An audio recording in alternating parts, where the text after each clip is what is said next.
What's up YouTube, this is Coding for Noobs and welcome to your 25th Java programming tutorial. And in this tutorial we're actually going to go ahead and design a new function to do some sorting.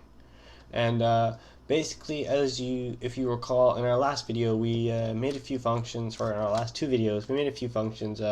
One was a void, so it's actually a method, and that would be display menu, and then the other one was get random integer, or int, sorry, and it would load a random file, well, not a random file, but a file full of random integers that we created in a few videos ago. And then in our main method, we just created some variables that helped us create a menu, and we created the menu using a buffered reader and a switch case statement to read our input. And yeah, so like I said before, we're just going to start with our bubble sort, which is the first item in our menu. And really quick to do that, we're going to scroll down to the bottom of our code, and right before the last bracket we're actually going to create a new line, and on this line we're going to say public static int array bubble sort, and then we're going to have a parameter, and we're basically going to call it int array, and it's going to be a array as well, so int array like that. And then for our return value we're just going to do return array. So all we're doing right now is taking that inputted value, or our parameter, and we're just going to return it at the end. So I'm just going to comment this right here is return our sorted array. Now you're probably wondering, hey wait, we didn't do anything, how's it sorted? And that's actually what we're going to do right here. So basically the bubble sort works in a way where we start at the first value in the array and we loop through each value, and we check to see if the value in front of our current value is less than or greater than the next value. And if it's greater than the next value, then we push it in front. And we do this in two loops and a swap method. And basically all we do is we loop through each value a bunch of times, actually to the length of the array. And basically all it does is it moves all the lower numbers to the left and all the higher numbers to the right. So let's say our array is 1968. Basically when it first runs through, it's going to say, hey, 1 is the lowest, so let's leave it, 1968. Then the next time it runs through, it's going to say, hey, 9 was greater than 6, so let's push it to the end. And 9 was greater, so 6 will come here. And hey, 9 is greater than 8, so let's move 8 back, and then we have 9 here. And then we're going to run through it again and say, okay, so 6 is less than 8, so we're just going to leave it here. 6 is less than 9, so we'll leave it here. And then this is still 8 and 9. And then in our last loop, it's going to say 1, 6, and then 8 is less than 9, so we leave it here, and 9's there.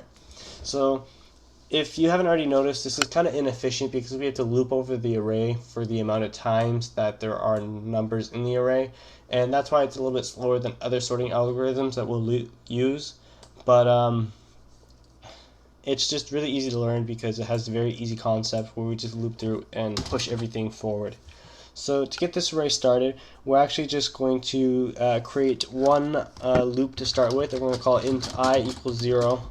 I is less than, oops, sorry, I don't need that, array.length I plus plus, and then we're going to have our brackets. And pretty much what this loop does is loop through the length of the array. And I have an error right there, okay. So loop through all items in the array. And what this is saying is just like go through each item. So we're going to go through 1, then 9, then 6, then 8 kind of thing. And we want to do this because we need to see if we have to push it forward or backwards depending on the value. And then the next thing we're going to do is we're going to create our second array. Our second loop. So we're going to have int j is equal to 0, and then, well, j is less than array.length minus 1 j plus plus. And I'll explain why we did minus 1 in a second. Actually, I'll explain it right now. So basically, when we loop through the array, we're checking to see if our current selected number, so in this case 1, is greater than the number in front of it, which would be 9.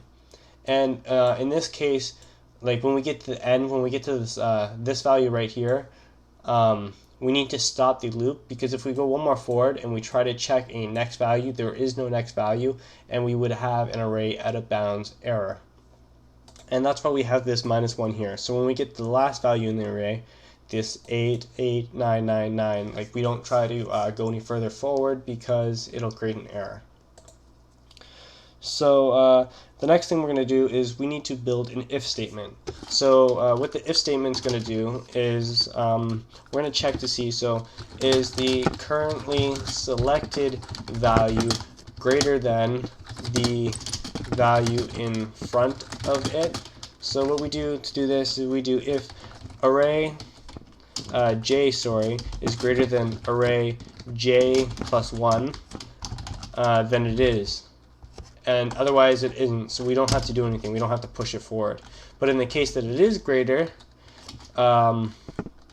j is greater than j plus 1, so swap the values to push the larger numbers to the end of the array. So just like that. And I'm just going to put a quick comment here and say loop through each value in the array doing our swap pass. And then I'm just gonna leave this like that. So now what we need to do is with this new if statement is we have to code a swap. And what a swap is basically taking the values that we have and swapping the order that they are. And it's very simple. All we do is create int, and I'm just going to call it swap, and we're going to set it equal to array j plus 1. So now we're setting it to the smaller value in the array, and all we have to do is switch the values around. So we do array j plus 1 is now equal to array j. So what we did there was we pushed the bigger value into the value ahead of it, and now we have two of the same value, but we don't want that. So now we have to take our swap value, and so our lower value, and assign it to where our currently selected index used to be. So now we do array where is it, j is now equal to swap, and all that does is switch the values back so that the smaller array value is now behind the bigger value. So like seen here, it's basically saying 9 was greater, or actually it's better seen, I guess. Actually, this is a horrible example, but pretty much you see how 9 got pushed forward because 9 was greater than 6, so it got pushed forward, and 9 was greater than 8, so it got pushed forward once more. Just to conclude this, so we can show it and display it in the console window, we're just going to do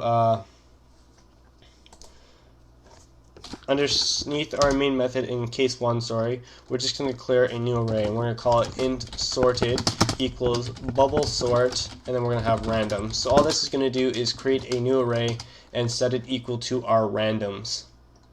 And then what we do here now is we're just going to loop through and for int I equal to 0, I is less than sorted dot length I plus plus, and then we're just going to system.out.println sorted I. And all this is going to do is just print out the sorted array. And then at the end of this, actually underneath our switch case statement, just to save us some time later, we're just going to do a simple system.out.println please enter anything to continue. So pretty much they're just going to enter in anything and then hit enter, and then we just do input.read line, and all that's going to do is just create a pause for us before moving on to the menu again. So when we hit start and we run this code and we hit 1 to load our bubble sort, we're going to see that our array was actually nicely sorted for us, and that all our values are in a perfectly sorted order. So we see 0, 1, 2, 3, 6, 7, 9, 12, 15, it's from least to greatest. So that concludes our bubble sort tutorial. If you want more information on the bubble sort, I'm going to leave a link in the description. I'm also going to leave the whole code for this project in the description as well from Pastebin. But yeah, that concludes this tutorial. In our next video, we're actually going to be talking about a different sorting algorithm. I'm not sure which one yet. I'm probably going to go over a maximum of 4 different ones throughout this series before we move into searching. Thanks for watching this video, and I hope you learned a little bit about the bubble sort, and hope you enjoyed the video as well.